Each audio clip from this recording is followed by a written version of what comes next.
കഴിഞ്ഞ വർഷം അതായത് 2023 സ്റ്റോക്ക് മാർക്കറ്റിനെ സംബന്ധിച്ചിടത്തോളം ഒരു ഡീസന്റ് ആയിട്ടുള്ള ഒരു ഇയർ ആയിരുന്നു എന്ന് പറയാം.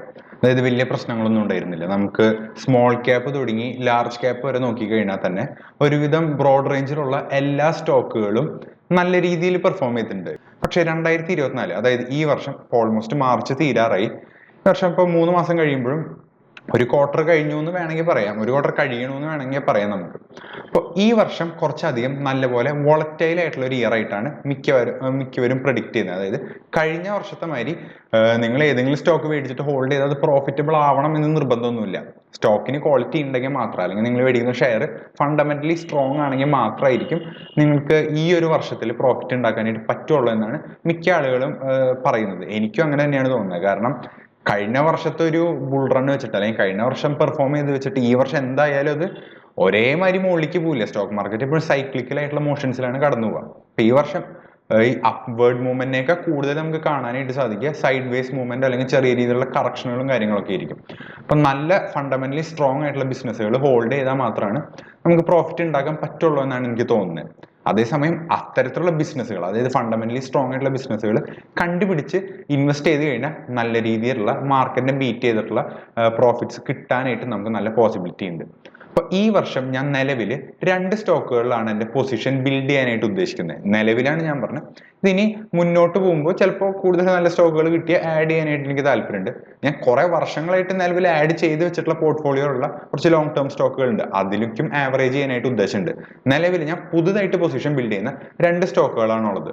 ആദ്യത്തേതെന്ന് പറയുന്നത് HDFC ബാങ്കും, രണ്ടാമത്തേത് അവന്യൂ സൂപ്പർ മാർക്കറ്റ്സ്, അതായത് ഡി മാർട്ട് എന്നാണ് നമുക്ക് കുറച്ചുകൂടി കോമൺ ആയിട്ട് അറിയുന്ന പേര്. അപ്പൊ ഫസ്റ്റ് നമുക്ക് ഡി-മാർട്ടിനെ കുറിച്ച് തന്നെ പറഞ്ഞു തുടങ്ങാം. ഇപ്പൊ നിങ്ങൾ മുന്നിൽ കാണുന്നത് ഡി-മാർട്ടിന്റെ ട്രേഡിംഗ് വ്യൂ പ്ലാറ്റ്ഫോമിൽ ഞാൻ സ്റ്റോക്കിന്റെ ചാർട്ടാണ് കാണിച്ചു തരുന്നത്. അപ്പൊ ഈ ഡി-മാർട്ട് നോക്കുകയാണെന്നുണ്ടെങ്കിൽ 2017 ഡി-മാർട്ട് ലിസ്റ്റ് ചെയ്യുന്നത് ഷെയർ. അപ്പൊ അതിനുശേഷം ഓൾമോസ്റ്റ് നല്ല രീതിയിൽ ഒരു 500% അടുത്തോളം, അല്ലെങ്കിൽ ഒരു 450-500% അടുത്തോളം റിട്ടേൺസ് തന്നിട്ടുണ്ട് ഡി-മാർട്ട്.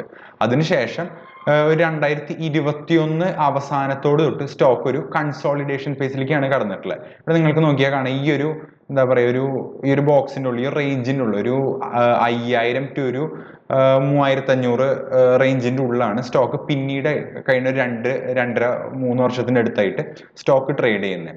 അപ്പൊ ഈ സ്റ്റോക്കിൽ ഇൻവെസ്റ്റ് ചെയ്യാനായിട്ടുള്ള കാരണം, അല്ലെങ്കിൽ ഈ സ്റ്റോക്ക് ഫണ്ടമെന്റലി സ്ട്രോങ് ആയിട്ട് പറയാനായിട്ടുള്ള കുറച്ച് റീസൺസ് ഉണ്ട്. ആദ്യത്തെ റീസൺ എന്ന് പറയുന്നത് ബിസിനസിന്റെ റെസിലിയൻസ് ആണ്.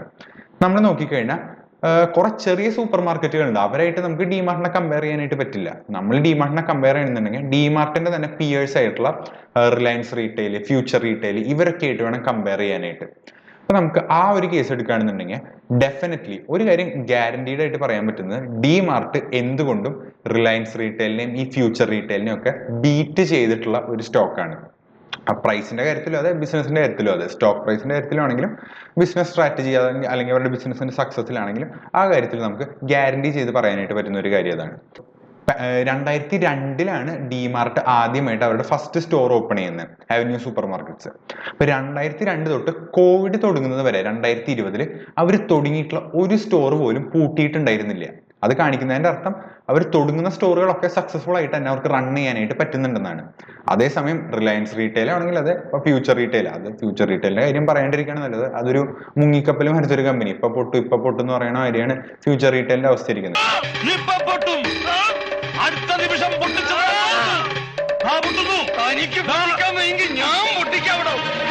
പൊട്ടി തന്നെ വേണമെങ്കിൽ പറയാം, അതിലും തെറ്റില്ല. അപ്പൊ അവരൊക്കെ ഈ ഡി-മാർട്ടിന്റെ കോമ്പറ്റീഷൻ ആയിട്ട് വരുന്ന ഈ റിലയൻസും ഫ്യൂച്ചർ റീറ്റെയിലിനൊക്കെ വെച്ച് കമ്പയർ ചെയ്യുകയാണെന്നുണ്ടെങ്കിൽ ഡെഫിനറ്റ്ലി അവരെക്കാളൊക്കെ വളരെ നല്ലൊരു ബിസിനസ് സ്ട്രാറ്റജി അല്ലെങ്കിൽ ഒരു ബിസിനസ് പ്ലാൻ ഫോളോ ചെയ്യുന്ന ഒരു കമ്പനിയാണ് ഡി-മാർട്ട് എന്ന് പറയാം. ഒരു നല്ല ഇൻവെസ്റ്റ്മെന്റ് വേണ്ട 2 റെസിപ്പീസ് ആണ്. ഒന്ന്, നല്ലൊരു ബിസിനസ് സ്ട്രാറ്റജി അല്ലെങ്കിൽ ഒരു ബിസിനസ് പ്ലാന്.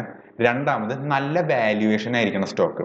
ഇപ്പൊ ഡി-മാർട്ടിന്റെ കേസിൽ വാല്യുവേഷൻ ഭയങ്കര അട്രാക്റ്റീവ് ആണെന്നൊന്നും പറയാനായിട്ട് പറ്റില്ല. കാരണം സ്റ്റോക്ക് ആവശ്യത്തിന് നല്ലപോലെ കയറിയിട്ടുണ്ട്. അത്ര നല്ലൊരു വാല്യുവേഷൻ ആണെന്നൊന്നും പറയാൻ പറ്റില്ല. പക്ഷെ ബിസിനസിന്റെ കാര്യത്തിൽ ഡി-മാർട്ട് ഇസ് എക്സ്ട്രീംലി സ്ട്രോങ്. നമ്മൾ അവരുടെ കോമ്പറ്റീഷൻ വെച്ച് കമ്പയർ ചെയ്യുകയാണെങ്കിൽ കൂടി, ഈവൻ അവരുടെ ഡയറക്റ്റ് കോമ്പറ്റീഷനും ഇൻഡയറക്റ്റ് കോമ്പറ്റീഷനും ആയിട്ടുള്ള ചെറിയ ബിസിനസ്സുകൾ ഉണ്ടെങ്കിൽ അവരെ വെച്ച് കമ്പയർ ചെയ്യുകയാണെന്നുണ്ടെങ്കിൽ കൂടി ഡി-മാർട്ടിന് ഒരു മുൻകൈ ഉണ്ടെന്ന് പറയാം. ഇനി രണ്ടാമത്തെ റീസൺ എന്ന് പറയുന്നത് ഈ ഡി-മാർട്ടിന്റെ പ്രൊഡക്റ്റ് പ്രൈസിങ് ആണ്. നമ്മൾ വേറെ ഏത് സൂപ്പർ മാർക്കറ്റിൽ ചെന്നാലും അവിടെ കൊടുക്കുന്നതിനേക്കാളൊക്കെ മോസ്റ്റ് പ്രോബബ്ലി ഒരു 10-15% ഡിസ്കൗണ്ട് MRPയിൽ നിന്ന് ഡിസ്കൗണ്ടിലായിരിക്കും DMart അവരുടെ പ്രൊഡക്റ്റുകൾ വിൽക്കുന്നത്. ഇതിന്റെ പിന്നിലെ റീസൺ എന്ന് പറയുന്നത് ഡീപ്പ് ഡിസ്കൗണ്ടിങ് അല്ലെങ്കിൽ വോളിയം വെച്ചിട്ടോ അല്ലെങ്കിൽ ബൾക്കിന് ഇവർ പ്രൊഡക്റ്റ് മേടിക്കുന്നതുകൊണ്ടാണ്. നിങ്ങൾക്ക് എന്തായാലും അറിയുന്നുണ്ടാവും, നിങ്ങൾ ബൾക്കിന് സാധനങ്ങൾ മേടിക്കുമ്പോൾ ഇപ്പോൾ 100 രൂപയുടെ സാധനം നിങ്ങൾ ഒരെണ്ണം മേടിച്ചിട്ടുണ്ടെങ്കിൽ മിക്കവാറും കടക്കാരൻ നമുക്ക് 100 രൂപയ്ക്ക് തന്നെയാണ് തരാം. അതേസമയം 100 രൂപയുടെ സാധനം നമ്മൾ ഒരു 1000 എണ്ണം മേടിച്ചാലോ അയാളെ ചിലപ്പോൾ നമുക്ക് ഒരു 80 രൂപയ്ക്ക് തരും അല്ലെങ്കിൽ 70 രൂപയ്ക്ക് തരും. കാരണം നമ്മൾ അത്രയും വലിയ ക്വാണ്ടിറ്റിയിലാണ് മേടിക്കുന്നത്. അപ്പോൾ സെയിൽസിന്റെ വോളിയം കാരണം സെല്ലേഴ്സിന് നമുക്ക് അവര് നോർമലി കൊടുക്കുന്ന കോസ്റ്റിനേക്കാൾ നല്ലപോലെ ഒരു ഡിസ്കൗണ്ടിൽ അവർക്ക് നമുക്ക് തരാനായിട്ട് സാധിക്കും. കാരണം നമ്മൾ അത്രയും ബൾക്കിന് മേടിക്കുന്നുണ്ട്. അത് DMartന് ഒരു വലിയ സ്ട്രെങ്ത് ആണ്. DMart എന്ത് പ്രൊഡക്റ്റ് മേടിക്കുകയാണെന്നുണ്ടെങ്കിൽ വളരെ വലിയ ബൾക്ക് ക്വാണ്ടിറ്റിയിലാണ് മേടിക്കുക. ഈ ബൾക്ക് ക്വാണ്ടിറ്റിയിൽ മേടിക്കുമ്പോൾ സെല്ലേഴ്സിന് വില കുറച്ച് കൊടുക്കാനായിട്ട് മടിയില്ല. അവര് വില കുറച്ച് കൊടുക്കുമ്പോൾ ബയേഴ്സ് ആയിട്ടുള്ള നമുക്കാണ് അതിന്റെ അൾട്ടിമേറ്റ് പ്രോഫിറ്റ് അല്ലെങ്കിൽ ലാഭം കിട്ടുന്നത്. നമ്മൾ DMartൽ പോയി കഴിഞ്ഞാൽ ഒരു ഏത് സൂപ്പർ മാർക്കറ്റിൽ കൊടുക്കുന്നതിനേക്കാളും എന്തെങ്കിലും ഒരു 10% ഡിസ്കൗണ്ട് MRPന്ന് ഡിസ്കൗണ്ടിലായിരിക്കും അവർ പ്രൊഡക്റ്റുകൾ കൊടുക്കുന്നുണ്ടാവുക.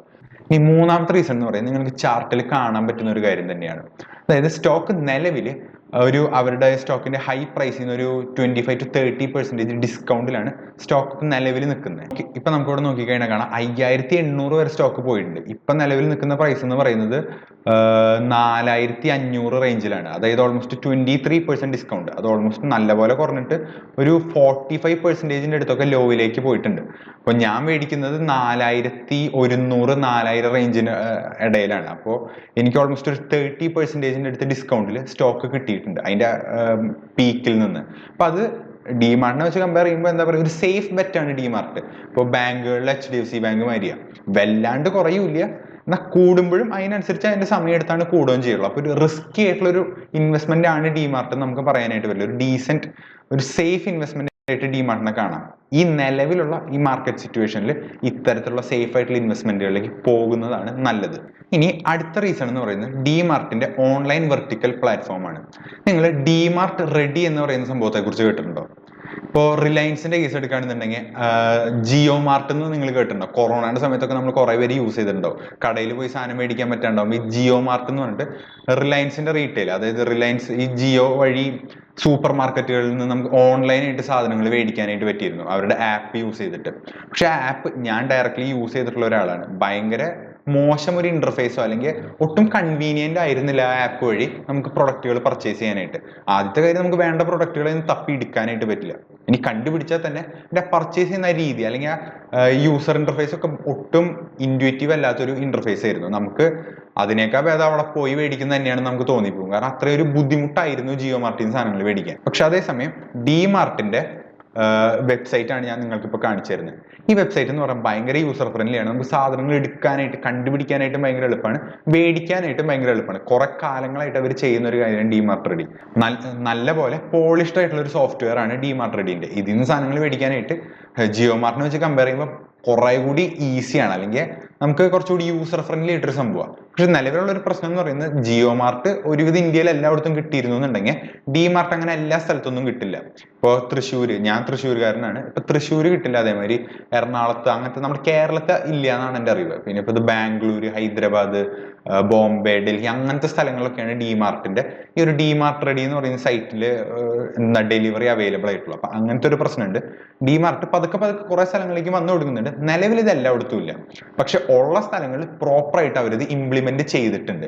അത് തന്നെയാണ് DMartന്റെ അടുത്തൊരു അഡ്വാൻറ്റേജ് എന്ന് പറയുന്നത്. അതായത് ഇപ്പൊ നിലവിൽ പതുക്കെ എല്ലാ സെഗ്മെന്റുകളും ഓൺലൈനായിട്ട് മാറ്റിക്കൊണ്ടിരിക്കുകയാണ്.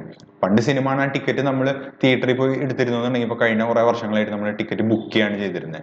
അപ്പോൾ പണ്ട് ഇലക്ട്രിസിറ്റി ബില്ല് അടയ്ക്കാൻ നമ്മൾ KCBക്ക് പോയിരുന്നെങ്കിൽ ഇപ്പൊ അത് വീട്ടിലിരുന്ന് ചെയ്യാം. TV ബില്ല് അടയ്ക്കാൻ വീട്ടിലിരുന്ന് എല്ലാം നമുക്ക് ഓൺലൈനായിട്ട് ചെയ്യാൻ പറ്റും. പക്ഷെ ഈ ഒരു പച്ചക്കറി മേടിക്കുക അല്ലെങ്കിൽ നമുക്ക് സൂപ്പർ മാർക്കറ്റിൽ പോയി മേടിക്കേണ്ട സാധനങ്ങൾ മേടിക്കൽ ഇപ്പോഴും മിക്ക ആളുകളും കടയിൽ പോയാണ് ചെയ്യുന്നത്, ഡയറക്ട്ലി സ്ഥലത്ത് പോയാണ് ചെയ്യുന്നത്. പക്ഷെ അതും ഇനി നിലവിൽ ഭാവിയിൽ മാറിക്കൊണ്ടിരിക്കാൻ പോകുന്ന ഒരു കാര്യമാണ്. അപ്പൊ അവിടേക്ക് ഓൾറെഡി DMart ഒരു ചുവട് വെച്ച് കഴിഞ്ഞു. അവർ ഓൾറെഡി അവരുടെ കാര്യങ്ങൾ ചെയ്ത് തുടങ്ങി ഈ ഒരു ആസ്പെക്ടിന് വെച്ചിട്ട്. അപ്പൊ നമുക്ക് എന്തായാലും DMartൽ ഈ ഒരു ഓൺലൈൻ യുഗത്തിലേക്ക് കടക്കുമ്പോൾ അല്ലെങ്കിൽ ഒരു ഓൺലൈൻ സമയത്തിലേക്ക് കടക്കുമ്പോൾ DMart തീർച്ചയായിട്ടും ഒരു മുൻകൈ ഉണ്ടെന്ന് നമുക്ക് പറയാം, DMart റെഡി എന്ന് പറയുന്ന ഈ ഒരു സംഭവത്തിൽ. ഇനി ഫൈനലായിട്ട് പറയുകയാണെന്നുണ്ടെങ്കിൽ DMartന്റെ പ്രോഫിറ്റും റവന്യൂ ഗ്രോത്തും ആണ്. ഇപ്പോൾ ഡിമാർട്ട് കൺസോളിഡേഷനിലേക്ക് പോയെന്ന് ഞാൻ നിങ്ങൾക്ക് കാണിച്ചു തന്നു. അതായത് ഡിമാർട്ട് കഴിഞ്ഞ കുറച്ച് 2-2.5 വർഷമായിട്ട് ഡിമാർട്ടിൽ വലിയ ഗ്രോത്ത് ഒന്നും കാണാനായിട്ട് പറ്റുന്നില്ല. ആ സ്റ്റോക്ക് റേഞ്ചിന്റെ ഉള്ളിൽ കിടന്നിട്ടാണ് നീങ്ങുന്നത്. അപ്പൊ അങ്ങനത്തെ പോയിന്റിൽ നമ്മൾ നോർമലി സ്റ്റോക്കിന്റെ പ്രൈസ് താഴുമ്പോൾ നമ്മൾ വിചാരിക്കും പ്രോഫിറ്റ് കുറഞ്ഞിട്ടായിരിക്കുന്നു. പക്ഷെ ഡിമാർട്ടിന്റെ കേസിൽ അങ്ങനെയല്ല, പ്രോഫിറ്റ് കൺസിസ്റ്റന്റ് ആയിട്ട് കൂടി വരുന്നുണ്ട്. ഇപ്പോൾ ഇവിടെ നോക്കുകയാണെന്നുണ്ടെങ്കിൽ പ്രോഫിറ്റ് ആൻഡ് ലോസ് സ്റ്റേറ്റ്മെന്റ് എടുത്തു കഴിഞ്ഞാൽ നമുക്ക് കാണാനായിട്ട് പറ്റും. ഓപ്പറേറ്റിംഗ് പ്രോഫിറ്റ് കഴിഞ്ഞ വർഷങ്ങൾ 2012 തൊട്ടുള്ളതാണ് ഇവിടെ കാണിക്കുന്നത്. 138 കോടിയിൽ നിന്ന് ഇപ്പൊ 3900, അതായത് ഓൾമോസ്റ്റ് 4000 കോടി രൂപയുടെ എടുത്തിട്ട് പ്രോഫിറ്റ് കൂടി വരുന്നുണ്ട്. അതായത് year on year profit increase തന്നെയാണ് ചെയ്യുന്നത്. പ്രോഫിറ്റ് എക്സ്പാൻഷൻ ഉണ്ട്, പക്ഷെ അതിന്റെ റേറ്റ് കുറഞ്ഞു. ഇപ്പൊ 138 നിന്ന് 664 എത്താനായിട്ട് ഡിമാർട്ടിന് 4 വർഷം എടുത്തുള്ളൂ. പക്ഷെ കഴിഞ്ഞ 2 വർഷത്തിൽ അങ്ങനെ നോക്കുകയാണെന്നുണ്ടെങ്കിൽ എക്സ്പാൻഷന്റെ റേറ്റ് കുറച്ച് കുറഞ്ഞിട്ടുണ്ട്. എങ്കിൽ കൂടി എന്താ പറയാ, സ്റ്റാഗ്നന്റ് അല്ല, നിന്ന് പോയിട്ടൊന്നുമില്ല. എക്സ്പാൻഷൻ നടക്കുന്നുണ്ട്, റേറ്റ് കൺസിസ്റ്റന്റ് ആയിട്ട് അല്ലെങ്കിൽ കുറച്ച് കുറഞ്ഞിട്ടാണ് നിൽക്കുന്നത്. എന്ന് വെച്ചിട്ട് സ്റ്റോക്ക് ഒരു തരത്തിലും മോശമല്ല. കൺസിസ്റ്റന്റ്ലി പ്രോഫിറ്റും റവന്യൂവും ജനറേറ്റ് ചെയ്തുകൊണ്ടിരിക്കുന്ന ഒരു ഷെയർ ആണ് ഡിമാർട്ടിന്, അല്ലെങ്കിൽ ഒരു ബിസിനസ് ആണ് ഡിമാർട്ടിന്. നെറ്റ് പ്രോഫിറ്റ് എടുത്ത് നോക്കിക്കഴിഞ്ഞാൽ, ടാക്സും എല്ലാം അടച്ചിട്ടുള്ള നെറ്റ് പ്രോഫിറ്റ് എടുത്ത് നോക്കിക്കഴിഞ്ഞാൽ നമുക്ക് കാണാം 60 കോടിയാണ് അവരുടെ 2012 നെറ്റ് പ്രോഫിറ്റ് ആയിരുന്നത്. അത് 2024 ട്രെയിലിംഗ് 12 മന്ത്സ് അല്ലെങ്കിൽ 2023 എടുക്കാം. കഴിഞ്ഞ വർഷത്തെ എടുത്തു കഴിഞ്ഞാൽ 2378, അതായത് 2400 കോടി രൂപയാണ് അവരുടെ നെറ്റ് പ്രോഫിറ്റ് എന്ന് പറയുന്നത്, എല്ലാ എക്സ്പെൻസസും ടാക്സും കഴിച്ചിട്ട്. അപ്പോൾ ഡെഫിനറ്റ്ലി നല്ല രീതിയിൽ പ്രോഫിറ്റ് എക്സ്പാൻഷൻ നടക്കുന്ന ഒരു കമ്പനിയാണ്. ഏറ്റവും സിമ്പിൾ ആയിട്ടൊരു കമ്പനിയുടെ സ്ട്രെങ്ത് നോക്കുക അവരുടെ പ്രോഫിറ്റ് വെച്ചിട്ടാണ്. അതിവിടെ നല്ലപോലെ വരുന്നുണ്ട്. അതേപോലെ തന്നെ ഡെപ്റ്റുകൾ അധികം ഉണ്ടോ നോക്കുക കമ്പനിക്ക്. ഇപ്പോൾ ഇതിന്റെ പ്രോസ് ആൻഡ് കോൺസ് നോക്കിക്കഴിഞ്ഞാൽ ഇവിടെ കാണാം കമ്പനി ഈസ് ഓൾമോസ്റ്റ് ഡെപ്റ്റ് ഫ്രീ എന്ന് ഇവിടെ എഴുതിയിട്ടുണ്ട്. അതായത് കമ്പനിക്ക് വലിയ കടങ്ങളൊന്നുമില്ല. അപ്പോൾ അങ്ങനത്തെ കാര്യങ്ങൾ അതും ഒരു പ്ലസ് പോയിന്റ് ആണ്. പക്ഷെ അതേസമയം company has a low return on equity over the last 3 years. അത് നമ്മൾ നേരത്തെ കണ്ടു, ഒരു കൺസോളിഡേഷൻ സ്റ്റേജിലേക്കാണ് പോയിട്ടുള്ളത്. അതുകൊണ്ട് വലിയ പ്രോഫിറ്റ് ഒന്നും കാണാനായിട്ട് പറ്റില്ല. പക്ഷെ എപ്പോഴും ഈ കൺസോളിഡേഷൻ സ്റ്റേജിൽ തന്നെ നിന്നു വരില്ല. ഒരു പോയിന്റിൽ അത് ബ്രേക്ക് ഔട്ട് നടത്തി നല്ല രീതിയിൽ കയറും. ഇപ്പൊ ITCയുടെ കേസ് എടുക്കുകയാണെങ്കിൽ നമുക്ക് അത് അറിയാൻ പറ്റുന്ന ഒരു കാര്യമാണ്. ITC കുറെ കാലത്തോളം സ്റ്റാഗ്നന്റ് ആയിട്ട്, ഞാൻ ഇപ്പൊ തന്നെ നിങ്ങൾക്ക് ചാർട്ട് എടുത്ത് കാണിച്ചു തരാം, അപ്പൊ നിങ്ങൾക്ക് വേഗം മനസ്സിലാവും.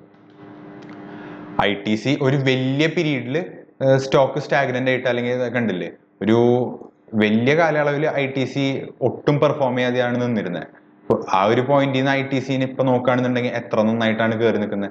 ITC ഒരു വലിയ പീരീഡിന് ഒട്ടും പെർഫോം ചെയ്യാണ്ട് നിന്നിട്ട് പിന്നെ ഒറ്റയടിക്കാണ് അവിടുന്ന് ഒരു എന്താ പറയാ ഒരു 260 റേഞ്ചിൽ നിന്ന് നേരെ 500-ന്റെ അടുത്തേക്ക് പോയിട്ടുള്ളത്. അപ്പോൾ അങ്ങനെ നോക്കുകയാണെന്നുണ്ടെങ്കിൽ ഡിമാർട്ടിനും അതിന്റെ ടൈം ആയിട്ടുണ്ടാവില്ല, ചിലപ്പോൾ കുറച്ച് സമയം എടുക്കും, ചിലപ്പോൾ 1 വർഷമോ 1.5 വർഷമൊക്കെ എടുത്തിട്ടായിരിക്കും ചിലപ്പോൾ നല്ല രീതിയിൽ മൂവ്മെന്റ് നടക്കുക. അപ്പൊ അതിന് നിങ്ങൾ പ്രിപ്പയർഡ് ആയിരിക്കണം. സ്റ്റോക്ക് മേടിച്ച് അപ്പൊ തന്നെ ശരിയാവുന്നൊന്നും നിങ്ങൾ വിചാരിക്കരുത്. വെയിറ്റ് ചെയ്യാനായിട്ട് നിങ്ങൾ റെഡി ആയിരിക്കണം. അങ്ങനെ നിന്ന് കഴിഞ്ഞാൽ ഡെഫിനറ്റ്ലി നല്ല പോലെ ഒരു അപ്പ് മൂവ്മെന്റ് ഡിമാർട്ടിൽ പ്രതീക്ഷിക്കാം. വേറൊരു കാര്യം കൂടി പറയാനായിട്ടുള്ളത്, ഡിമാർട്ടിൽ താഴേക്ക് പോകുമ്പോൾ ആവറേജ് ചെയ്യാനും കൂടി പറ്റിയിട്ടുള്ള ഒരു സ്റ്റോക്കാണ്. നല്ല രീതിക്ക് ആവറേജ് ചെയ്യാൻ പറ്റിയിട്ടുള്ള സ്റ്റോക്കാണ്. ആവറേജ് ചെയ്യാനായിട്ട് ഉദ്ദേശം ഇല്ല എന്നുണ്ടെങ്കിൽ നിങ്ങൾ എന്താ പറയുക, ഡിമാർട്ടിൽ കുറെ കൂടി വലിയൊരു പീരീഡിൽ സ്റ്റോക്ക് ഹോൾഡ് ചെയ്യേണ്ടി വരും ചിലപ്പോൾ പ്രോഫിറ്റിലേക്ക് എത്താൻ. കാരണം ഇന്ന് സ്റ്റോക്ക് മേടിച്ചാൽ ചിലപ്പോൾ അടുത്തൊരു 6 മാസത്തിനുള്ളിൽ വീണ്ടും താഴ്ന്നു എന്ന് വരാം. ആ സമയത്തൊക്കെ ആവറേജ് ചെയ്താലാണ് നിങ്ങൾക്ക് നിങ്ങളുടെ ബൈ പ്രൈസിനെ കുറയ്ക്കാനായിട്ട് പറ്റുള്ളൂ. പിന്നെ സ്റ്റോക്ക് പെർഫോം ചെയ്ത് തുടങ്ങുമ്പോൾ വേഗം പ്രോഫിറ്റിലേക്ക് എത്തുള്ളൂ. അല്ലാത്ത പക്ഷെ നിങ്ങൾ കുറെ കൂടി ടൈം ഹോൾഡ് ചെയ്യേണ്ടി വരും. പിന്നെ ഡിമാർട്ടിന്റെ ഒരു കാര്യം എന്ന് പറയുന്നത് അവരുടെ PE റേഷ്യോ ആണ്. ഇപ്പോൾ PE റേഷ്യോ എടുത്ത് നോക്കിക്കഴിഞ്ഞാൽ കാണാം ഡിമാർട്ടിന്റെ ഹയസ്റ്റ് PE റേഷ്യോ ഒരു 250-300 മേലെ വരെ PE റേഷ്യോ പോയിട്ടുണ്ട്, പ്രൈസ് ടു ഏർണിംഗ്സ് റേഷ്യോ. അത് എക്സ്ട്രീംലി ഹൈ ആയിട്ടുള്ള ഒരു PE റേഷ്യോ ആണ്. അതെന്തായാലും കറക്ഷൻ അതിന് വേണ്ടുന്ന ഒരു ആസ്പെക്ട് ആയിരുന്നു. അത് നിലവിൽ ഇപ്പൊ കറക്റ്റ് ചെയ്തിട്ട് ഓൾമോസ്റ്റ് 100-ലാണ് അതിന്റെ PE റേഷ്യോ, 100-120-ലാണ് ഇപ്പൊ നിലവിലെ PE റേഷ്യോ നിൽക്കുന്നത്. ഈ PE റേഷ്യോ ചിലപ്പോൾ റേഞ്ച് ബൗണ്ട് ആയിട്ട് ഒരു 150-ന്റെയും അല്ലെങ്കിൽ ഒരു 70-ന്റെ ഇടയിൽ കിടന്നിട്ട് കളിക്കും. അപ്പൊ ആ സമയത്തൊക്കെ സ്റ്റോക്കിൽ അപ്പ് മൂവ്മെന്റും ഡൗൺ മൂവ്മെന്റ് ഒക്കെ വരും. അവിടെ ആവറേജ് ചെയ്യാൻ റെഡി ആയിരിക്കണം എന്നാണ് ഞാൻ പറഞ്ഞത്. സ്റ്റോക്ക് താഴേക്ക് പോകുമ്പോൾ മേടിക്കാനായിട്ട് നിങ്ങൾ റെഡി ആയിരിക്കണം. അതാണ് ഡിമാർട്ടിൽ നിങ്ങൾ അറിഞ്ഞിരിക്കേണ്ട അടുത്തൊരു കാര്യം എന്ന് പറയുന്നത്. PE റേഷ്യോയില് 300 എന്ന് പറഞ്ഞാൽ എക്സ്ട്രീംലി ഹൈ ആണ്. അവിടെ നിന്ന് ഇപ്പൊ നല്ല രീതിയിൽ കറക്റ്റ് ചെയ്തു, ഓൾമോസ്റ്റ് 3-1 കുറഞ്ഞിട്ടുണ്ട്. അപ്പൊ PE റേഷ്യോ ഇപ്പൊ ഇപ്പോഴും കൂടുതലാണ്. എന്നാലും ഡിമാർട്ടിന്റെ ഒരു ഗ്രോത്ത് പ്രോസ്പെക്ടസ് വെച്ചിട്ട് റീസണബിൾ ആണെന്ന് നമുക്ക് വേണമെന്നുണ്ടെങ്കിൽ ജസ്റ്റിഫൈ ചെയ്യാനായിട്ട് പറ്റും. അപ്പൊ ഇത്രയ്ക്കൊക്കെ കാര്യങ്ങളാണ് ഡിമാർട്ടിന്റെ ഫണ്ടമെന്റൽ അനാലിസിസ് ആയിട്ട് എനിക്ക് പറയാനായിട്ടുള്ളത്. ഇത് എക്സ്ട്രീംലി ഡീപ്പ് ഫണ്ടമെന്റൽ അനാലിസിസ് ആണെന്ന് പറയാനായിട്ട് പറ്റുന്നില്ല. കുറെ ഫിനാൻഷ്യൽ ടേംസോ അങ്ങനത്തെ ഫിനാൻഷ്യൽ സ്റ്റേറ്റ്മെന്റുകളൊന്നും നമ്മൾ നോക്കിയിട്ടില്ല. പക്ഷെ എന്റെ വിശ്വാസം അടുത്തൊരു 1-2-3 വർഷത്തിനുള്ളിലൊക്കെ ഡിമാർട്ട് നല്ല രീതിയിൽ പെർഫോം ചെയ്യും. 50% ചുറ്റുവട്ടത്തൊക്കെ അടുത്തൊരു 1-2 വർഷത്തിലൊക്കെ കയറും എന്നാണ് എനിക്ക് തോന്നുന്നത്. അപ്പോൾ ഞാൻ ഇൻവെസ്റ്റ് ചെയ്തിട്ടുണ്ട്. ഞാൻ ആദ്യത്തെ ഒരു ബാച്ച് ഓഫ് ഒരു എന്താ പറയുക ഒരു 30% അല്ലെങ്കിൽ 40% ഡിമാർട്ടിലേക്ക് ഇടാൻ ഉദ്ദേശിച്ച എമൗണ്ടിന്റെ 40% ഞാൻ ഓൾറെഡി ഇൻവെസ്റ്റ് ചെയ്ത് കഴിഞ്ഞിട്ടുണ്ട്. ഇനി കാലക്രമേണ ഞാൻ കുറച്ചുകൂടി സ്റ്റോക്കിന്റെ പ്രൈസ് കൂടുന്നതിനും കുറയണതിനനുസരിച്ചൊക്കെ ആ സമയത്ത് ഞാൻ ആവറേജ് ചെയ്തുകൊണ്ടിരിക്കും. അപ്പൊ ഇത്രയ്ക്കാണ് ഡിമാർട്ടിന്റെ ഒരു അനാലിസിസ് എനിക്ക് പറയാനായിട്ടുള്ളത്. നിങ്ങൾ ഇൻവെസ്റ്റ് ചെയ്യുന്നുണ്ടെങ്കിൽ നിങ്ങളുടെ രീതിയിലും കൂടി നിങ്ങൾ ഒരു അനാലിസിസ് നടത്തിയിട്ട് ചെയ്യുക. ചിലപ്പോൾ ഞാൻ മിസ്സായിട്ടുള്ള ചിലപ്പോൾ ഇമ്പോർട്ടന്റ് ആയിട്ടുള്ള എന്തെങ്കിലുമൊക്കെ കാര്യം നിങ്ങൾ ചിലപ്പോൾ കണ്ടുപിടിച്ചിട്ടുണ്ടാവും. ഉണ്ടെങ്കിൽ നിങ്ങൾ കമന്റ് സെക്ഷനിൽ ഇട്ടാൽ എനിക്കത് അറിയാനായിട്ട് പറ്റും. വീഡിയോ കാണുന്ന വേറെ ആളുകൾക്ക് അത് ഹെൽപ്ഫുൾ ആയിരിക്കും.